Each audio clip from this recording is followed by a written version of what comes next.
Hello student, इस question में कहा गया है the displacement of a particle varies according to relation given है सो द एम्पलीट्यूड। सो बहुत ही सिंपल सा क्वेश्चन है।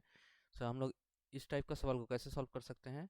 That X equal to given as what 4 cos pi T plus sine pi T. Okay, तो इसको हमको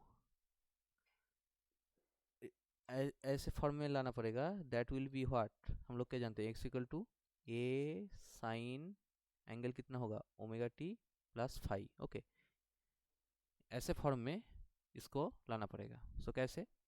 अगर हम लोग इसको डिवाइड करें, ओके, रूट टू देके एंड ऊपर रूट टू देके मल्टीप्लाई करें, देन अगर हम लोग इसको अरेंज करें then it will be like this 4 root two cos five T plus sine pi T divided by root 2. Okay, so it will be like this 4 root 2 and bracket के अंदर 1 by root 2 cos pi t plus 1 by root 2 sin pi t।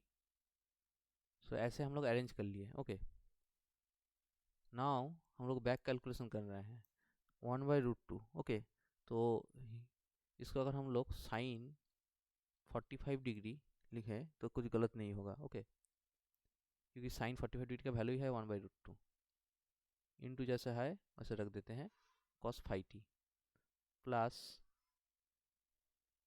1 by root 2 का value हम लोग इधर में similarly put करेंगे जो कि cos का होगा। ओके, क्योंकि हम लोग ये इसको साइन ए प्लस बी का फॉर्मूला बना रहे हैं। सो cos 45 डिग्री का भी वैल्यू है 1 by root 2 इंटू होगा sine pi T. Okay, so now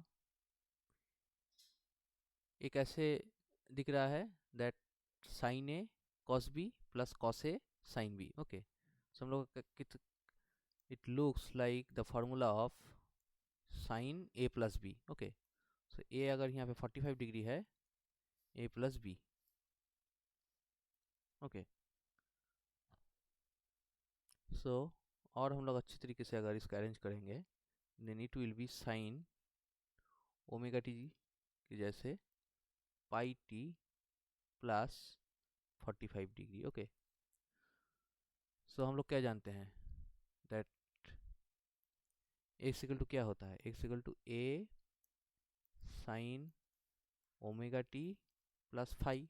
five होता है इनिशियल फेज। ओके, सो यहाँ पे क्या है, जो ए है यहाँ पे रिसेंबल कर रहा है 4 रूट 2 को, और साइन के बाद जो एंगल है ये टोटल इसको फेज कहते हैं। ओके, सो हम लोग इक्वेशन के साथ this is resembles with the equation. Okay, so यहाँ पे हम लोग का फेज डिफरेंस या कोई इनिशियल फेज नहीं पूछा गया है, हम लोग सिर्फ ए का वैल्यू पूछा गया एम्पलीट्यूड का। एम्पलीट्यूड का वैल्यू कितना है,